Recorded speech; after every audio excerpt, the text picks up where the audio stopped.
Shirley Miller. So Miss Shirley, how are you today, Queen?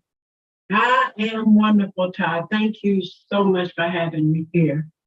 Awesome, awesome.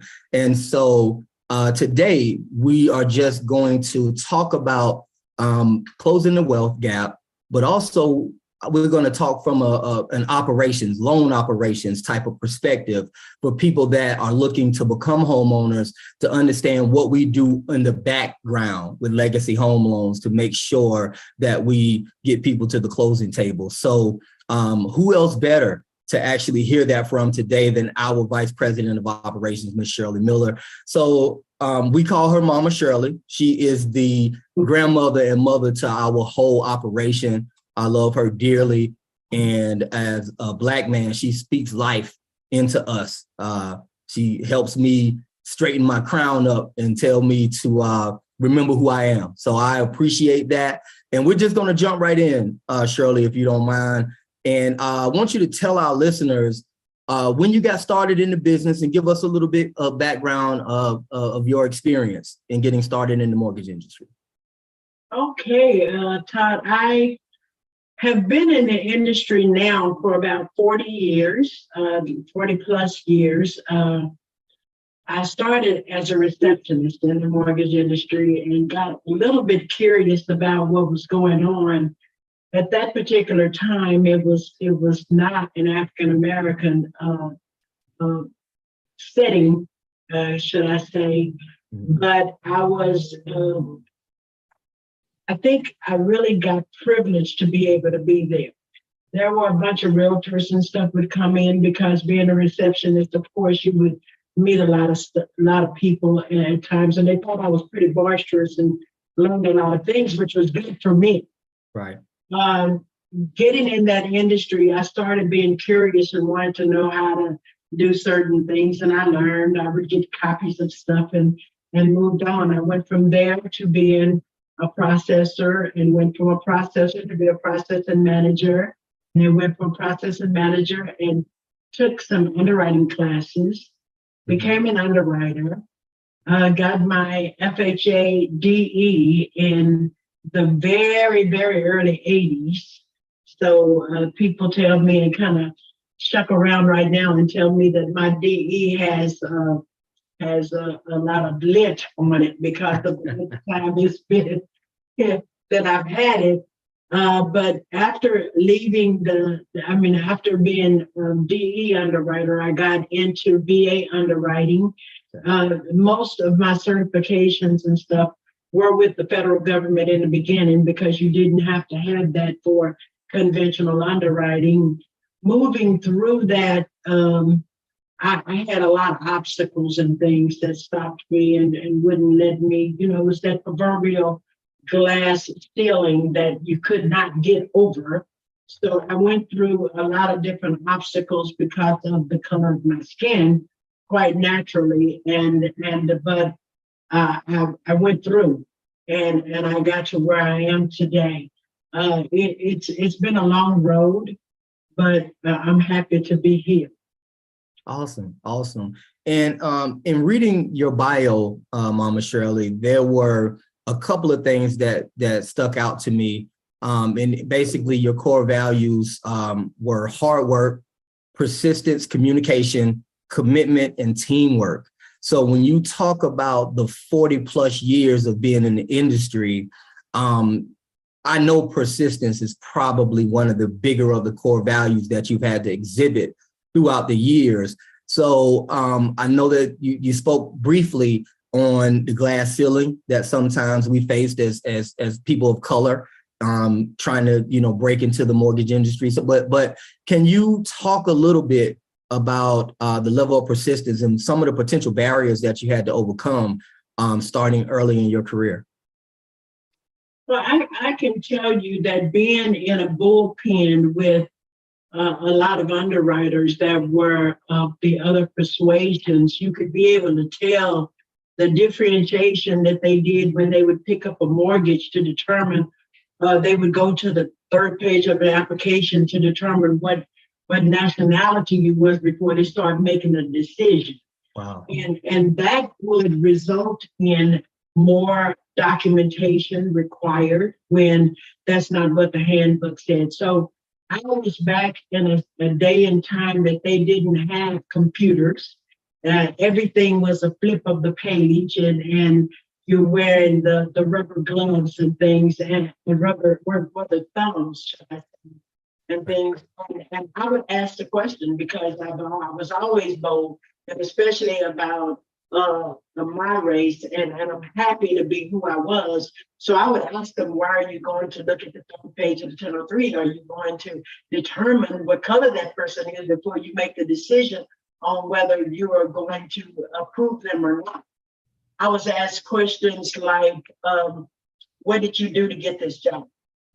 Or when I became the management part, they would, I guess, introduce me to in an area where I would be meet and greet, would be around the big round table, and I'm thinking that I got a seat at the table and I'm happy. And soon as that sandwich would get half eaten, someone would come and pick up my plate and tell me, you can take the rest of this out of the room because we're getting ready to talk business. So there was a lot of brick walls I ran into in order to get to where I'm going. We actually met a couple of people that was over Dallas. I live in Texas, so the Dallas hub that really helped me. And they were over that particular branch, Joyce, and it was Seattle Papers. They helped me obtain everything that I needed to. They catapulted me, pushed me, and let me know all the rules and regulations in order to get to where I persisted. Then I just kept pushing and kept pushing, and I would not take no for an answer. So with that persistence, it got me to a point that I wanted to teach. It was education there on my mind. So I cannot think that there was ever any Black person in my life that did not have the ability to do just anything. So I got to the position that, well, please show me how I can be able to teach and to show people what I went through and teach them that this is easy. This is easy for us to be able to accomplish, and we can do it with excellence. Yes, yes. And that last word, we can do this in excellence. I definitely wanted to come back and just leave it there, pin that there for a moment, because a lot of times when we are thinking about trying to follow God's plan for our life, sometimes we leave out that part of operating in excellence, right? We just kind of do the job, but sometimes we understand as people of color that a little more sometimes required, right? Sometimes a little more persistence, sometimes a little more education, things like that are actually required. So I applaud you for that. And one of the other core values that stuck out to me also was teamwork. And so when we're talking about teamwork and the process of you coming to Legacy Home Loans, two things I want to actually ask you. First thing is, what type of resistance did you run into with speaking with other colleagues that told you it's a bad idea to come to Legacy Home Loans? And now that you're here and we're in this place, how important is that core value of teamwork with building your team on the operational side to ensure that we have the proper support as the sales team to make sure that we achieve our goals of building sustainable wealth through home ownership? Well, Todd, I think for the last year that I've been here and you've been privileged to know me, you know that I really have any worries about what other people think, that I'm a person of my own character. I do what I want to do, so other people's opinion doesn't really matter to me.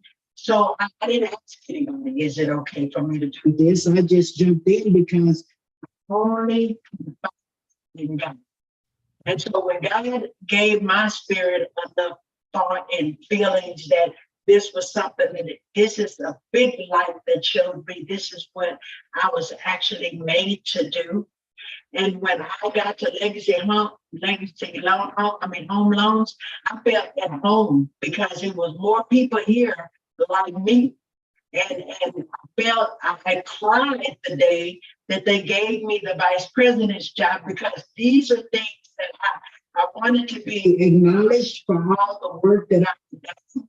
Not that I needed anybody of any persuasion to pat me on the back and say, "Boy, I didn't need that," because I knew that what I was doing was right, because I was nudged and pushed and shoved by God to tell me that this is my calling.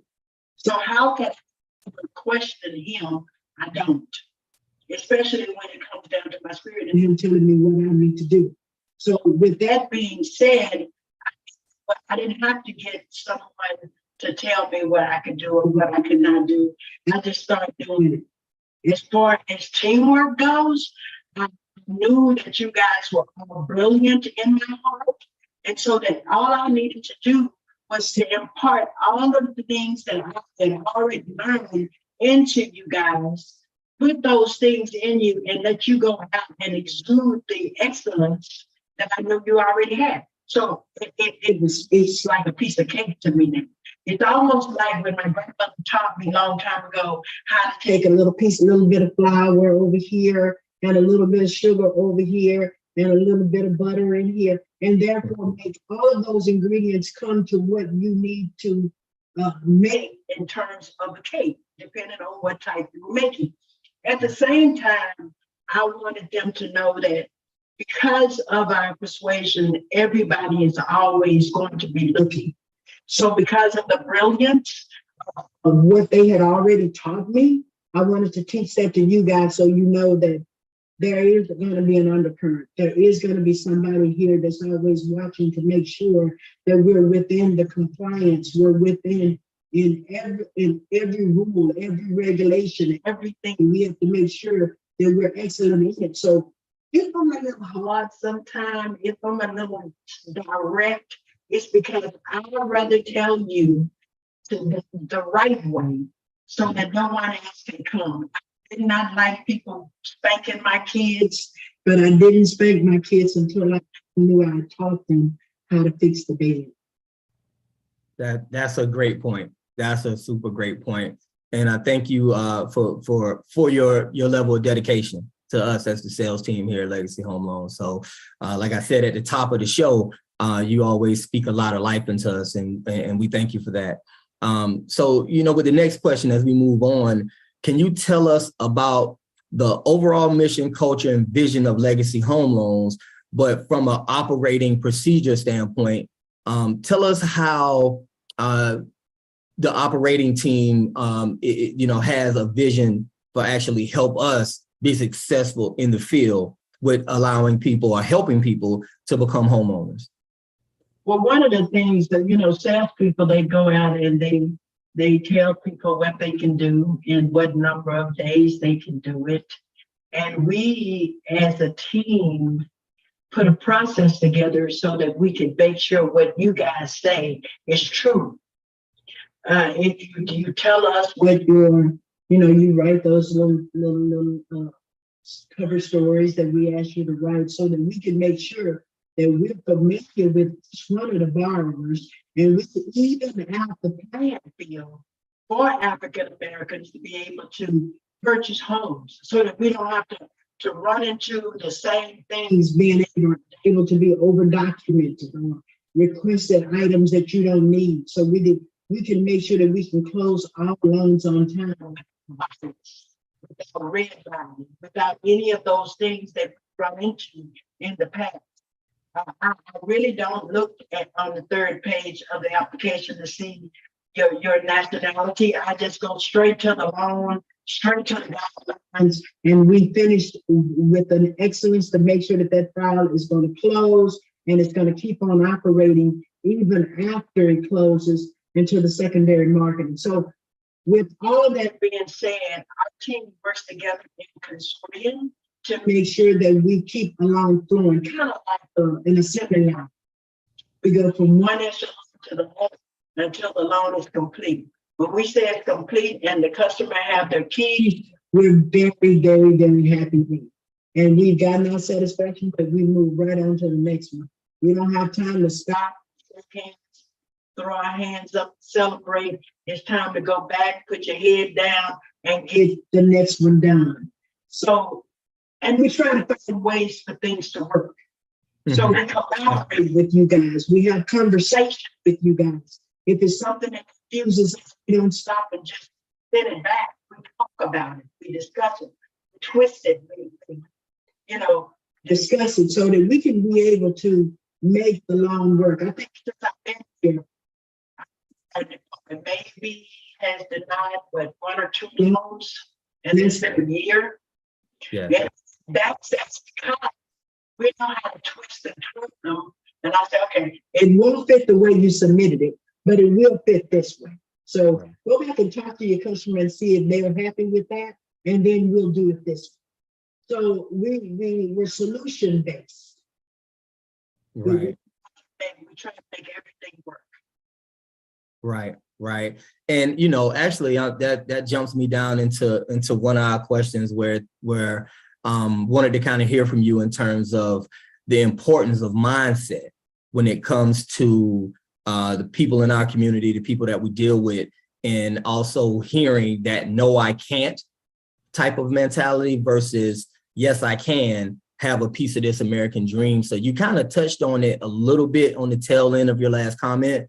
But how important is mindset from an operation standpoint when we're talking about getting people to the closing table? How important is that when it comes to, the mindset of our people, educating, but also the mindset of your staff? Sometimes we come from like banking backgrounds and different things like that, where we are over inundated with guidelines and things like that. And sometimes we have bad behaviors, right? Not saying here at Legacy Home Loans we have bad behaviors, right? That's not the case for us. You just heard our vice president of operations say we had one of maybe 2 to 3 loans that we denied all year. But as we bring on more people in your department, how important is the mindset of saying, yes, we can do something versus looking at it from a no, we can't type of standpoint? Well, it's really, really hard for me to have a person that actually works for us that thinks in a can situation. We can. And I don't think that way because I guess the spiritualness that I was taught as a little girl tells me that I can do all things through Christ to strengthen me. And because of that, that's what I teach to every person that is part of my team, that they have to have forward thinking. We don't really have time to think about a loan going backwards. That's something that we just don't discuss. So what we have is a way that I sit down, and I'm gonna tell you the truth, I have a prayer. And when I'm getting ready to interview, so to make sure that this person is the person that fits our culture in terms of where we're going, because everybody is not going. Many are called and few are chosen, and we are a team that must go forward. Our mission is fixed to where we have to go forward in order for our communities to grow and for us to be able to be there to catapult us into where we're supposed to be. In terms of what God has already pushed anyway, and let us know that this is our heritage and what we're supposed to do. So in our group as a team, we work to go forward. We have even a setup person that stops and she looks and makes sure that everything is positive in the beginning. And then when we get to the end, closing person that makes sure every I is dotted and every T is crossed correctly. And if there's something that goes wrong, she refers back to me. So because we heavily rely on each other, and this is a team environment, we all discuss everything that's going on, so there's no fear within us in terms of making sure that we make right decisions. So relationships are important. Teamwork and holding hands are important. Communication with each other is vitally important. So because of that, I think that's what has actually helped our success and will help our future to continue to succeed. Perfect, perfect. Great answer. I really thank you for that insight. And at the top of in your introduction, you talked about in the early 80s and early 90s, and also being an actual student of your craft. So I would like for you to tell us about your dedication to education and becoming a student of your craft, because I've heard it offline a little bit, but if you could tell our listeners how important education is, and how that's almost one of the core values. I think that we kind of left off the list, but we're going to add education on there as well. So can you talk back to how you have done things to educate yourself to be a student of the craft, and also how you teach us within Legacy Home Loans to be students of our crafts also? Okay. I started, when I started exactly in the business, and I'm going to make this pretty brief. Like I said, I started as a receptionist, and so I made copies of stuff and put it in folders then, and I would highlight stuff so that I could be able to look at it and learn.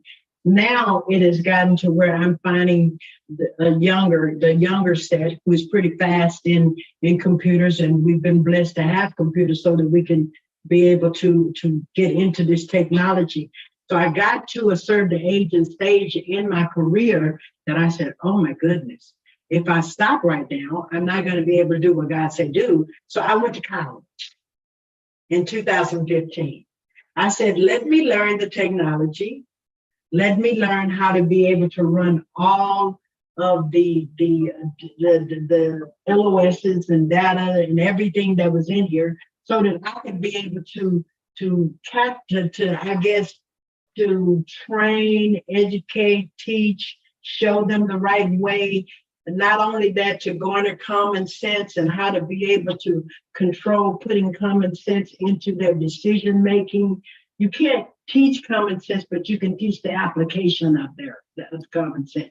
So because of that, it kind of gives me the philosophy that every time, for example, you come to me to ask me a question about anything, be it a Maven run or the structure of a file or whatever, an error that you ran into when you were doing the desktop underwriter, I will do that for you, but I will share what I'm doing by sharing my screen. So you don't come back to me with asking that same question.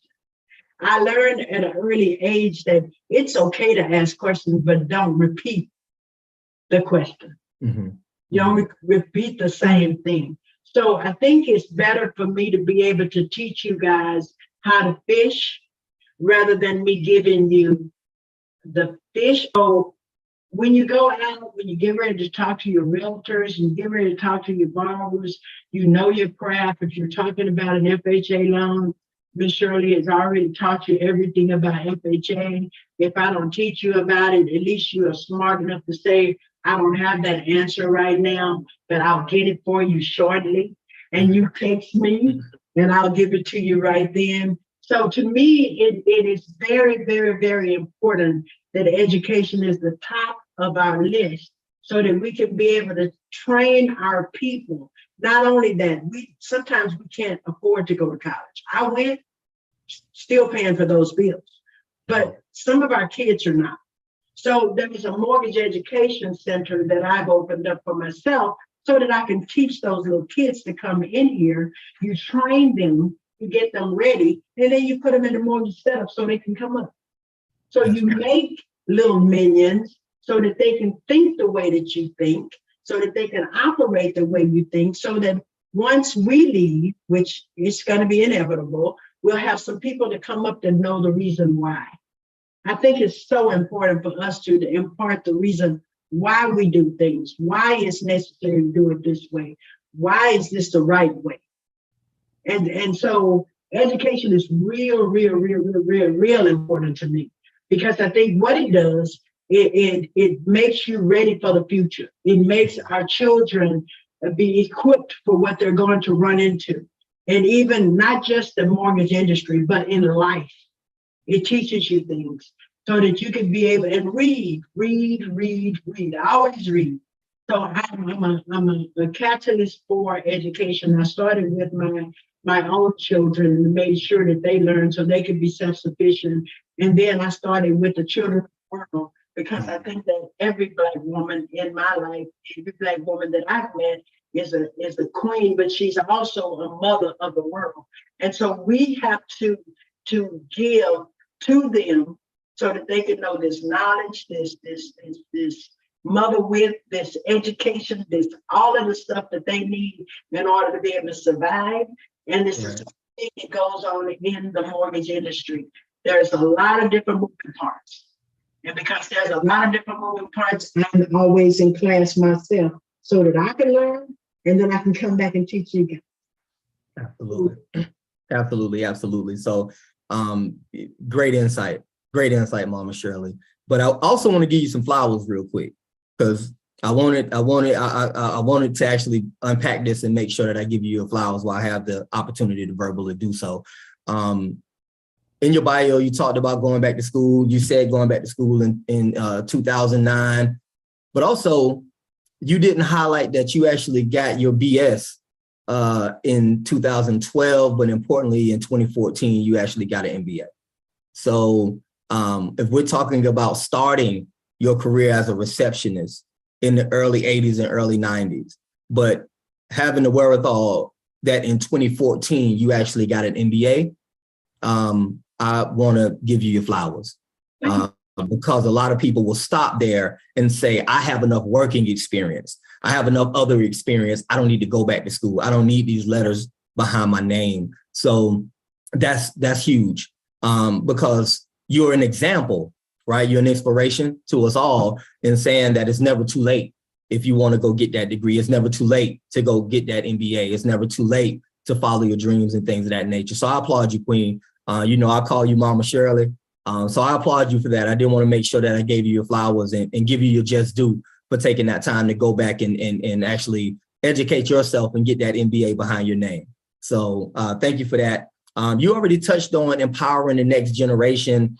But I want you kind of, if you can, to talk about you as a mother and a grandmother and a great grandmother, because I want us to understand that sometimes with us in the mortgage industry, right, we're just looked at as, oh, that's the operations person, or that is a loan officer, whatever the case may be. Sometimes a lot of people may forget that we're actually human and that we have people that's attached to us that's external and internal. So, I know you're a mother, you're a grandmother. So can you unpack, you're a mother of how many, a grandmother of how many?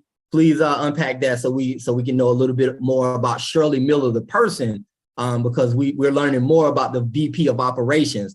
But I want our listeners to know who you are as a person, please. Okay, I am a mother of 4. I had 3 boys and 1 girl. 2 of those children have passed away, and that was a hard part of my life. I have 2 now. Those 2, one of them is an underwriter.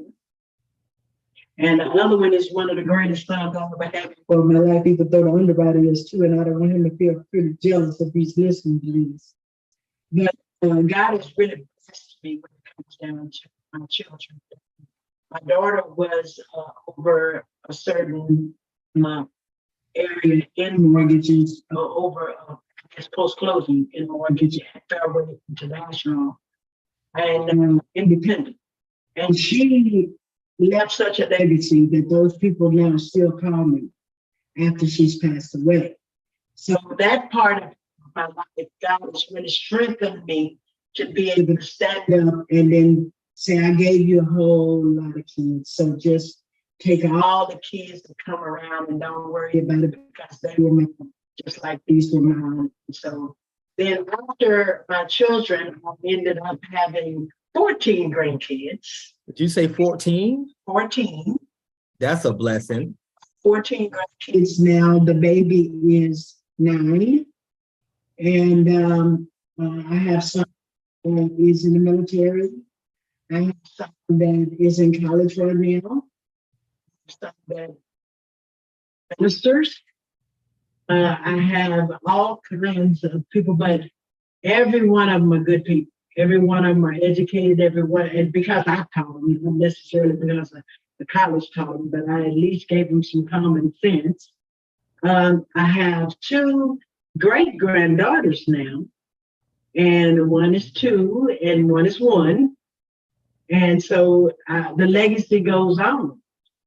I have one granddaughter that is a loan setup person, and I have my other granddaughters, so they're just running around. One is well, what can I say? I got counselors and that works for the government. I got them. They're just everywhere. So I don't say things like my education, my grandkids, my all those things, because those were my flowers and my blessings that God blessed me with. I'm thankful for them. They're important in my life. And those are the people that I surrounded myself with so that I can be able to educate them first. Because I am a firm believer that if I go and I want to teach Tom, then I need to have already taught Shamar. Or if I go and I teach anybody else that's a legacy, I want to be able to show that I taught this person, and this person who's in my family is self-sufficient, and see this works. So I think I use them as an example to be like little minions of me. And because of that, they're really, I'm so proud of them. I'm so proud of how God blessed me with them, and I don't have anybody that has no troubles or anything like that. So I'm really blessed they come down to them. I am a married young lady now, again. Okay. And I do have a husband that's a really good help me, and is actually he's my back, my rock, that I have to sit at the computer from 7 in the morning to 8 at night. So and so he's good. So that's a good thing, because I have to make sure that we have to eat, right? Right. So yes, a lot of things to unpack when it comes down to my family. Some of the things, I got 6 sisters, 3 brothers, and a big, huge family. And we're just everywhere. I met some more cousins the other night that we looked on Ancestry and got them. So we do have our full history in terms of how we've been blessed through ups and downs and other things. And I don't weigh those on anybody, because those are things that God gave me. And those are to whom, I guess, much is given, much is written. That's right. So that's my main thing. So I focus on what I'm supposed to be doing with my life. I think that's what helped me through the losses and things that I've had. Because okay, God, okay, you've already told me that they were yours, and that's why you took them. So now my question is, what do you want me to do for the rest of this time that I'm here? Right. And so I just approach life that way, and to be as loving and as kind and straightforward as I can be, and truthful. Yeah. So if you want to come to me for truth, you're going to get truth. That's it. That's right. That's right. That's right. And that's good. Thank you so much for giving us a little bit of a glimpse inside the Miller family and the hierarchy and things of that nature. So you're definitely blessed. I've had an opportunity to meet your husband, so that's my man. So tell him I say what's up when you get an opportunity. But another core value I wanted to make sure that we touch on was hard work.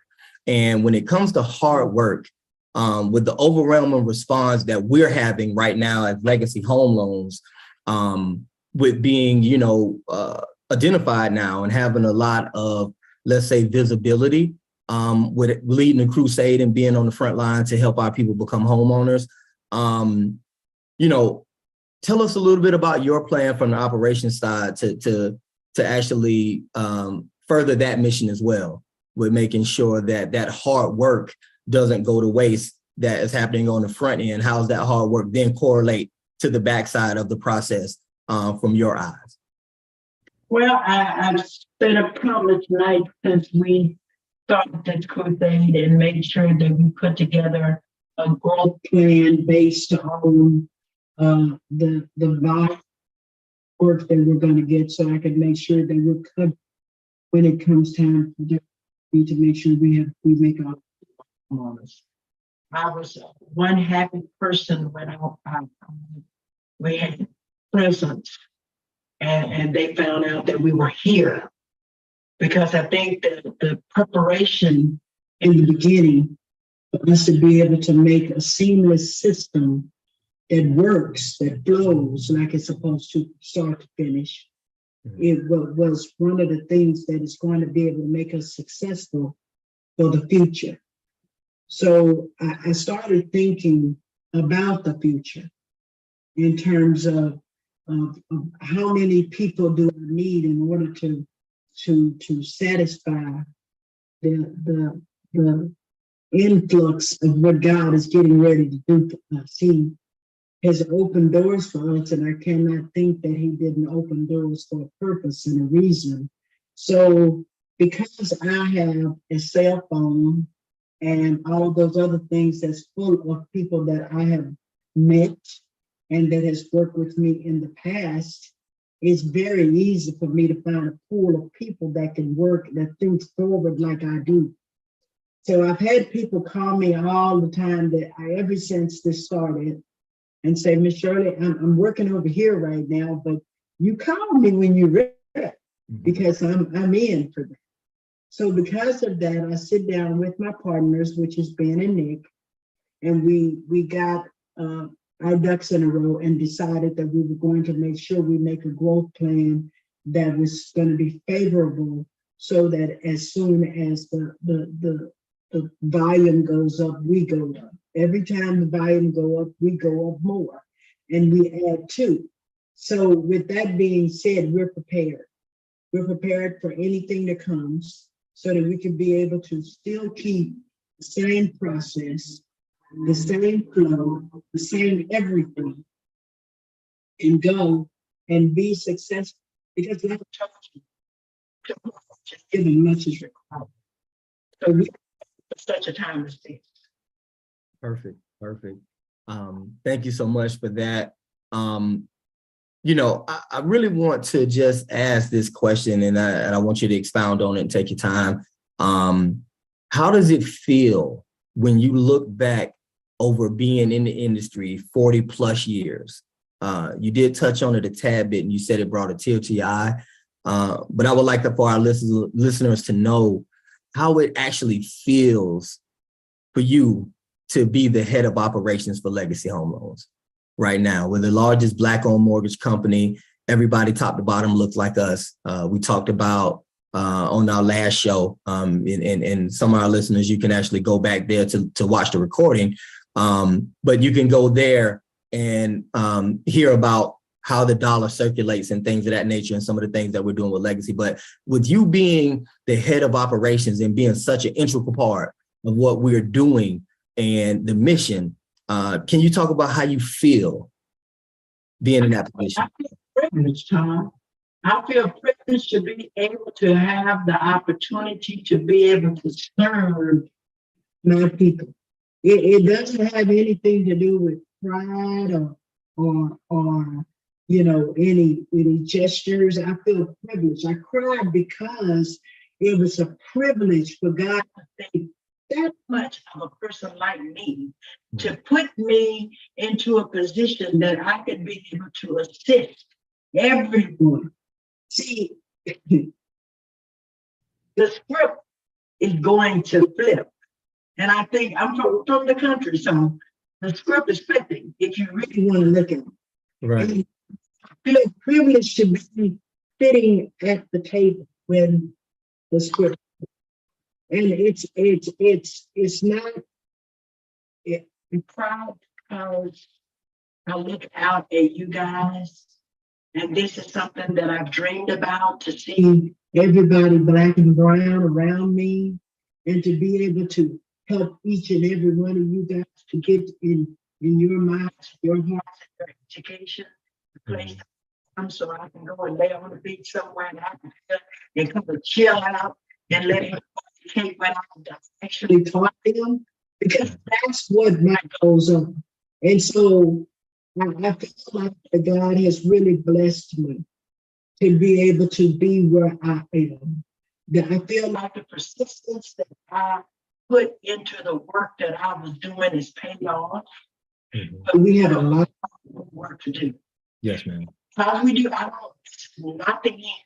So every day that I get up with a mission in mind for me to go in and make sure that everybody gets word from me, everybody that I educate that day, get some truth in their system about what this is all about.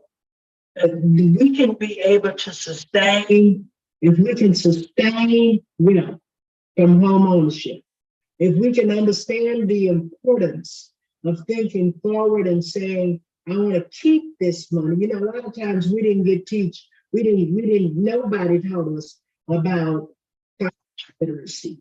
Nobody taught me about my heritage. Nobody ever, because we were so scattered. So once I started digging into that, I found that I'm from a well-made cloth. And because of that, I feel like you put me here, God, for a reason. So I didn't feel puffed up. I didn't feel better than anyone. I just felt like now I have a job to do for these people. I want everybody to know that it's more important to be able to purchase you a home and to go forward. I've been doing it all my life. I've been doing it for 40 something years. We have people that's within 2 or 3 miles from here that can tell you, Miss Shirley helped me get into this house, Miss Shirley helped me get into this house. And it's a wonderful thing, but it's a few. Mm-hmm. It's a few, when I want all of them to have it. I want us to build up things like, remember when we talk about Tulsa? I want us to build up our own communities that way. I want us to complain when our education is not right in our schools. Yeah. I want us to, it's so many things. If I unpack it, I could be talking all night. A lot of things that I really want to do, and haven't been able to accomplish yet. So therefore, our work has just begun. Awesome. Thank you so much. That almost was a mic drop at that moment. Almost. But we're going to actually kick it open to a few questions that we have. Ms. Carlette Williams, can you please go ahead and ask some of the questions that you might have had, young lady, please? Thank you so much, Todd. And I just want to say that this is absolutely one of the greatest things I've seen in decades. This has never happened before. And Legacy is opening doors. Legacy is going to do wonderful things across the country and probably eventually around the world. So it's an honor to have Legacy on this network with us. And I feel very privileged and very honored. And several questions I have for both of you. I understand that people are interested in buying homes, but with interest rates now at 7%, the fear is that people are going to just retreat and say, well, I can't buy a home. It's 7%. Dang gummit, I should have bought a home when interest rates were at 2 and 3%. Now it's at 7%. What am I going to do? I want to refinance. What am I going to do? Interest rates are at 7%. That's a lot of money for a lot of people. How do you get to those people? And one way is here on Intentional Talk Radio Network. But how do you get to those people? And just as Ms. Shirley said, educate people and let them know that they don't have to retreat. They don't have to think that home ownership is once again an impossibility. So how do you get to them and what do you say to them? Todd, you're in South Carolina, yes. And Shirley is in, I believe you're in Dallas. Yay. So in California, it's next to impossible for the average person to own a home. There's nothing in California that's at five. You can't get a mailbox for $5,000. Mhm. So how do you say to people, you know what, we are Tonto and the Lone Ranger, and we're here at the rescue. We're gonna rescue you. What is your message to those people? Okay. I'll go ahead and pick that up first, Ms. Shirley. Thank you. The first thing is this. It's about being transparent. It's about being transparent about the conversation. It's not running from the interest rates. One of the things that I talk about when I'm educating my client is around rent. So if you're renting a place right now, what is the interest rate that you're paying for rent? And typically the interest rate that you're paying for rent is 100%. That means that every dollar that you're paying every month to occupy that place does not go back into your house. It doesn't go back to your bottom line. It doesn't go back to your family. It's not transferable. It's not tax deductible. It doesn't help you build sustainable wealth. So it doesn't matter what the interest rate is. I know it's high. I get it. I get that it's high. I know this is a scary time for a lot of folks in the industry. But my answer to that is start somewhere. So maybe today you can't get the house that you wanted to get, or that maybe the house that you wanted a couple of years ago that may be very high. But what you can do is get a cornerstone. And that might be a starter home right now. And that starts on the process of building that wealth. And then when the interest rates are low, guess what you can do? You can either sell, or then you can rent that. And now you have the affordability to now move to the next property. And then now you have that property that you own first, and you can rent that out. Now you can build residual income. Those are things that we do on the front line with the sales team here at Legacy Home Loans to make sure that we educate our clients from that perspective. Not to look at the cup as half empty, but to look at it as half full. Let's look at where we are, because we all know that have been in the industry for a while that just a few years ago, the rates were at the same place they are now. Mm-hmm. And also, there was not the opportunity to educate. And so when we're talking about what we're doing at Legacy Home Loans, we're taking the fight a step further. We're actually going to the government entities, building partnerships and bringing things to market like the closing the wealth gap loan and things of that nature, because we understand that times are tough, but we also want to make sure that we empower the community to become homeowners. And guess what? Today, maybe you start with the $100,000 house. Maybe you start with the $150,000 house. You're going to pay it. You're going to pay something anyway. So instead of paying rent and letting your dollars just float out the window, why don't you use something somewhere to start to build wealth? So then now you have leverage.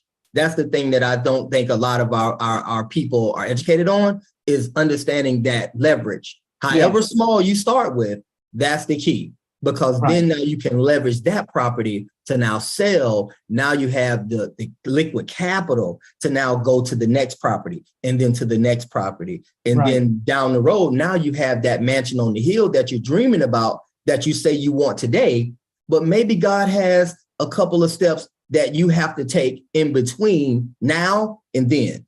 And so that's the type of conversation that we have from the sales team with Legacy Home Loans. And any loan officers that I have on my team, this is the type of conversation that we have, because we can't run from the conversation. So we need to make sure that we educate ourselves to be able to answer it professionally. Right. So mindset is extremely important. Mindset is everything. Mindset for anything. Yes. Mindset is everything. Changing the mindset of the people who look like us. Mm-hmm. And in places, and I know the statistics for California, only 30% of the population in California, and I think it's less than 30%, are homeowners, which is a very sad, sad commentary for the state of California. It's unaffordable.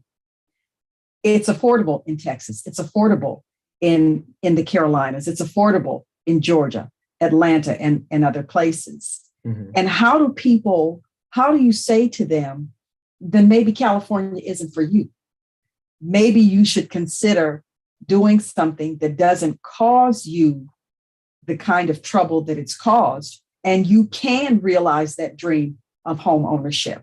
I'm trying to encourage my kids to move back to Dallas so that they can realize that dream of home ownership. Go Dallas. Okay. I don't even like football. Go Cowboys. Okay.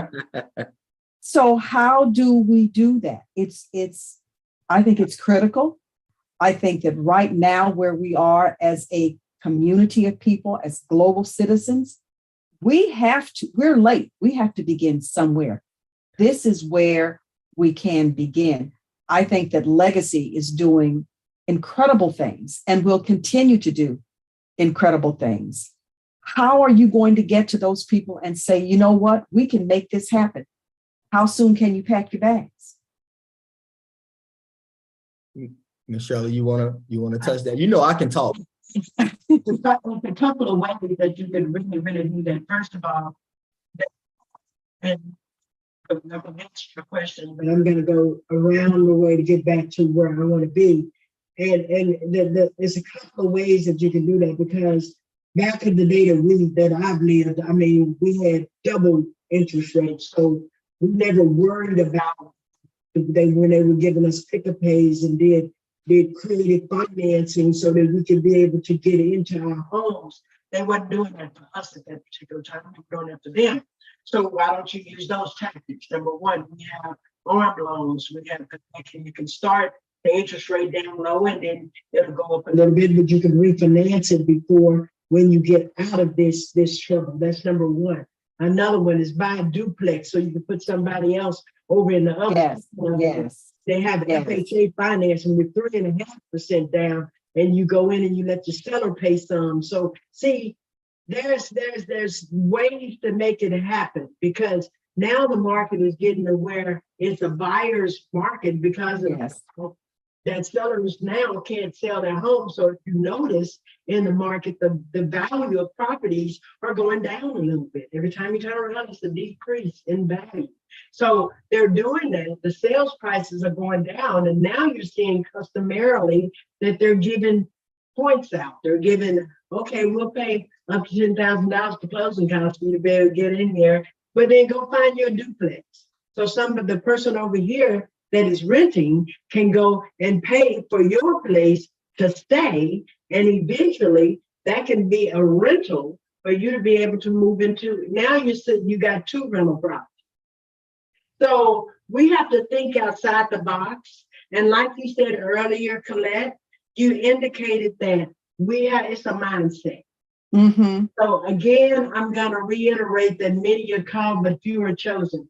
We can't get everybody. Everybody is not going the same direction, and the naysayers are going to be there, and we can't make them change. But there is an audience for us that will take a heed to the fact that 7%, to me, 7% is low. That's funny, because I lived in an age and stage in life that we had 14%.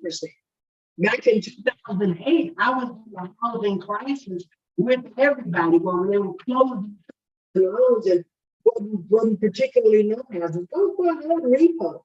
People getting rid of homes these days because they can't pay them. Go for home repos. It doesn't mean a broke over house. That's just a house that somebody couldn't pay for, and they're selling them for less. So we have to be able to get creative when it comes down to that. And like Todd said earlier, no matter what, if you're paying rent for $2,400, how much house can you buy for that? Think about it. Right. Yeah. And if you're paying $3,000, $4,000, $5,000 for rent, how could you pay that kind of money for rent and you're not buying a house? You might as well be wiping your feet with it. That's right. Very easy to say can't. We just can't. Right. My grandmother was real country. She said, can't die. Okay. I love that. Yeah. Well, there's so much that we need to do. And I agree with your mother. Can't is gone. Gone. So there's so much that needs to be done and so much that you can do. And Legacy is in a position to open roads that have never even been opened before, where people are not even thinking about this. You are doing things all over the country. In fact, Operation Hope hasn't even done anything like this. And Operation Hope started in 1992, 93. They haven't done anything like this. And they do have offices nationwide. But you guys have pivoted, you've gone around, you've gone straight up to the top. And people need to know what is going on, what the possibilities, what the probabilities are, what the likelihood is. You will become a homeowner. And I do like the idea, and I try to stress to a lot of people, don't buy a single family dwelling. Get into multiple dwellings, get into apartment units, and you rent one, you live in one, rent out the others, and make it work. Right. And make it work, because it can be done. Use your vision for other things than Facebook and TikTok. That's it. That's it. And I want to add one other thing too, before we pivot. And of course, this is such a great conversation. But you talked about was it Operation Hope? Operation Hope. So one of the things that I think is super important is trying to collaborate, right? So if you have things like Operation Hope and other places, let's figure out how to actually collaborate with them, and let's piggyback on the actual progress that they've made as a corporation, right? And then now we can partner together and then figure out how to help the masses. And I'm already on it. Okay. I'm already on it. So you're right. Right. Absolutely. Absolutely. And you know what? The greatest way to accomplish what the Black community needs to accomplish is to do exactly as she just said. Hold hands and use the chain link fence. Right. As your guide. Use the chain link fence as the example of what we need to do. Hold hands. Cup those hands, hold those hands, use that chain link fence, and let's get moving.